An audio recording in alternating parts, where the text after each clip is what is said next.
হুজুর কি সুন্দরভাবে বুঝিয়ে দিল দেখুন। রাজনীতি আছে নাই সেটা পরের হিসাব, না আছে না এটা পরের হিসাব। আমি আপনার একটা সুন্দর একটা প্রশ্ন সহজ, আপনি যে যুক্তিতে ধরবেন। বঙ্গবন্ধু শেখ মুজিবুর রহমান সাহেব তিনি একজন রাজনীতিবিদ ছিলেন, এটা আপনি স্বীকার করেন কিনা? রাজনীতিবিদ ছিলেন না? জিয়াউর রহমান সাহেব রাজনীতিবিদ ছিলেন, এটা আপনি স্বীকার করেন কিনা? এরশাদ সাহেব তিনি একজন রাজনীতিবিদ ছিলেন, এটা আপনি স্বীকার করেন কিনা? রাজনীতিবিদ না ওনারা? খালেদা জিয়া একজন রাজনীতিবিদ, এটা আপনি স্বীকার করেন কিনা? মাননীয় প্রধানমন্ত্রী তিনি একজন রাজনীতিবিদ, এটা আপনি স্বীকার করেন কিনা? কি কারণে ওনাদেরকে রাজনীতিবিদ বলেন, বলেন তো দেখি? কি কারণে? কি ওনাদের গায়ে কি লেখা আছে উনি রাজনীতিবিদ? রাষ্ট্র চালায় তো। শেখ মুজিবুর রহমান সাহেব রাজনীতিবিদ, রাষ্ট্র চালিয়েছে। জিয়াউর রহমান সাহেব রাজনীতিবিদ, রাষ্ট্র চালিয়েছে। খালেদা জিয়া রাষ্ট্র চালাইছে, রাজনীতিবিদ। এরশাদ সাহেব রাষ্ট্র চালিয়েছে, রাজনীতিবিদ। প্রধানমন্ত্রী শেখ হাসিনা রাষ্ট্র চালা, রাজনীতিবিদ। রাসূল সাল্লাল্লাহু আলাইহি ওয়াসাল্লাম রাষ্ট্র চালাইছে, উনি রাজনীতিবিদ না? আপনি বুঝেনই নাই তো। রাষ্ট্র যিনি চালায় অবশ্যই তিনি রাজনীতিবিদ।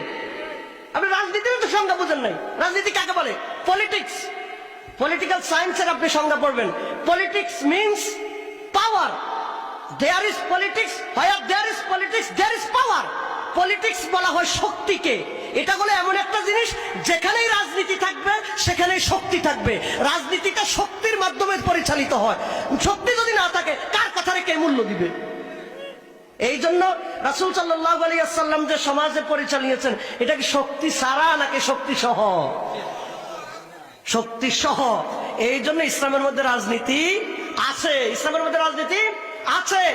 এবং ইসলামের রাজনীতি ব্যক্তিগতভাবে সবার জন্য সারাক্ষণ রাজনীতিটা ফরজ না হলো, মুসলিম উম্মার জন্য একটা অংশের জন্য রাজনীতি করা অবশ্যই ফরজ।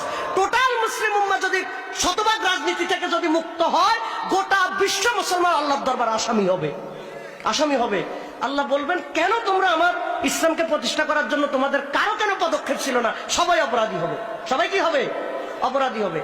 আর ব্যক্তি হিসাবে আমি যদি ইসলামের পক্ষপাত দিয়া আমি যদি বেনামাজির পক্ষে, বেরোজগারির পক্ষে, সুদখোরের পক্ষে যদি থাকি, তাহলে হারাম রাজনীতির পক্ষে থাকার কারণে আমার কবিরা গুনাহ হবে।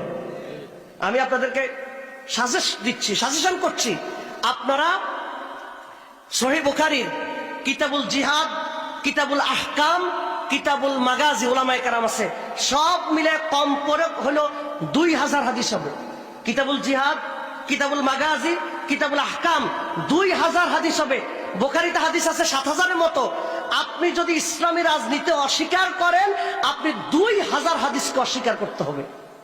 2000 হাদিসকে অস্বীকার করতে হবে। আপনি যদি ইসলামী রাজনীতিকে অস্বীকার করেন, কোরআনের শত শত আয়াতকে আপনার অস্বীকার করা লাগবে। কোরআনের আয়াত অস্বীকার করলে ঈমান থাকবে? ঈমান থাকবে? আমি ছোট্ট আরেকটা উদাহরণ দিচ্ছি, বুঝে নেন, বুঝে নেন। আচ্ছা, ইসলামী রাষ্ট্র অনুযায়ী যাকাত দেয়া, আদায় করা, এটা কার দায়িত্ব? কার দায়িত্ব? সন্দেহ আছে কোন? দলিল আছে 22 নম্বর সূরা আয়াত নাম্বার 41, এটা রাষ্ট্রের দায়িত্ব। আচ্ছা বলেন, আবু বকর রাদিয়াল্লাহু তাআলা আনহু যারা যাকাত দেয় নাই তাদের বিরুদ্ধে যুদ্ধ করছে। আল্লাহু আকবার। এখন কি বাইতুল মোকাররমের খতিব সাহেব কি যাকাত যারা দিবে না তাদের বিরুদ্ধে খতিব সাহেব অ্যাকশনে যাইতে পারবে? কেন পারবে না? খতিব সাহেবের সেই পাওয়ার নাই। কিন্তু ডিসি সাহেব যদি অ্যাকশনে যেতে চায় পারবেন কিনা? পারবেন। কি কারণে পারবেন? ওনার কি আছে? পাওয়ার আছে। তাহলে বাইতুল মোকাররমের খতিব সাহেব পারবে না কেন? তার পাওয়ার নাই। কিন্তু ডিসি সাহেব পারবেন, কারণ কি কারণে? তার পাওয়ার আছে। তো আবু বকর রাদিয়াল্লাহু তাআলা যাকাত অস্বীকারীদের বিরুদ্ধে যুদ্ধ করেছেন। আবু বকর রাদিয়াল্লাহু তাআলার হাতে যদি রাষ্ট্র ক্ষমতা না থাকতো, উনি এটা পারতেন না। সুতরাং রাজনীতি না করলে ইসলামের অনেক বিধান পালন করা যায় না। অনেক বিধান পালন করা যায় না, আরো বহু বিধান আছে, আর ব্যাখ্যা গেলাম না।